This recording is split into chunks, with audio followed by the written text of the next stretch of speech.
मित्रों, मेरी कविता का शीर्षक है दुल्हन ही दहेज है। माँ भारती के बेटों चीर निद्रा से जागो, अपने अपने जाति समाज में व्याप्त कुरीतियों को त्यागो। हम सब एक हैं, हमें एक दहेज विरोधी बैनर के तले आना ही होगा। तभी कर पाएंगे हम अपना जाति समाज का उत्थान, अन्यथा बिखरेंगे सपने, पूरे नहीं होंगे हमारे अरमान। पूर्वजों के काल में था आबादी कम, साधन सीमित, फिर भी वे थे खुशहाल। अब वक्त के साथ साथ हम भी बदल लें अपना ख्याल। उनके द्वारा सुझाए संकीर्ण पथ से अब हमें हाईवे में आना होगा। उनके द्वारा सुझाए संकीर्ण पथ से हमें हाईवे में आना होगा, और समाज में जो भाई बंधु उपेक्षित हैं उनको भी साथ में लेना होगा। हम तभी उन्नति के शिखर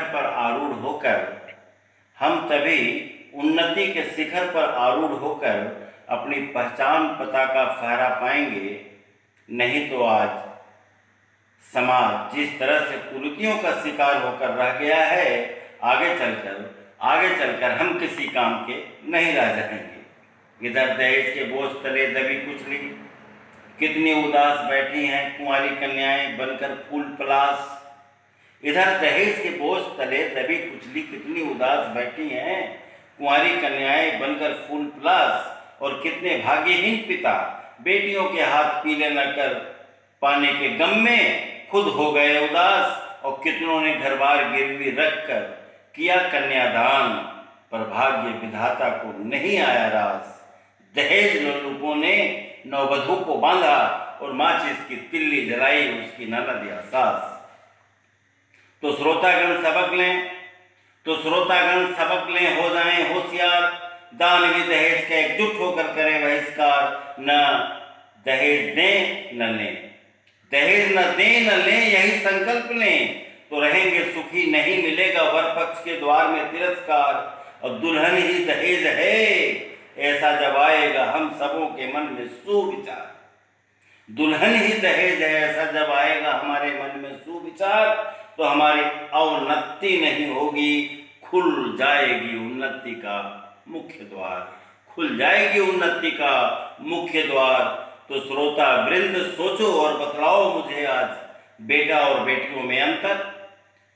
श्रोता वृंद सोचो और बतलाओ मुझे आज बेटा और बेटियों में अंतर। 21वीं सदी में क्यों आंकते हो बेटों को बेटियों से बढ़कर? 21वीं सदी में क्यों आंकते हो बेटों को बेटियों से बढ़कर? ईमानदारी पूर्वक यदि आप सही मूल्यांकन कर पाओगे तो बेटियों को बेटों से बढ़कर हर मोड़ पर आप पाओगे। ईमानदारी पूर्वक यदि आप सही मूल्यांकन कर पाओगे तो बेटियों को बेटों से बढ़कर हर मोड़ पर तुम पाओगे। आज प्रत्येक पिता तीसरेपन के दौर में आकर बेटों को जिगर का टुकड़ा मानते हैं, पर बेटियों की महिमा वे चौथेपन में प्रवेश कर जानते हैं। जैसे ही घर के आंगन में प्रवेश बहू का होता है, हाथ से बेहाथ हो जाता है बेटा, जैसे यत्न पूर्वक पाला गया पिंजड़े का तोता। जैसे ही घर के आंगन में प्रवेश बहू का होता है, हाथ से बेहाथ हो जाता है बेटा, जैसे यत्न पूर्वक पाला गया पिंजड़े का तोता। इसमें आप कहेंगे दोषी है बहू, आरोप बेबुनियाद, इसमें दोषी कार्य है दहेज। आरोप बेबुनियाद, सरासर गलत, इसमें दोषी कार्य है दहेज। ना आप दहेज लेते न बहू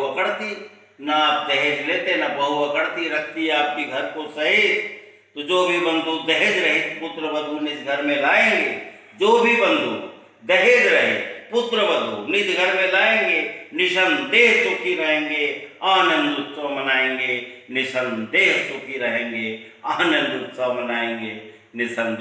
रहेंगे, आनंद उत्सव मनाएंगे। धन्यवाद।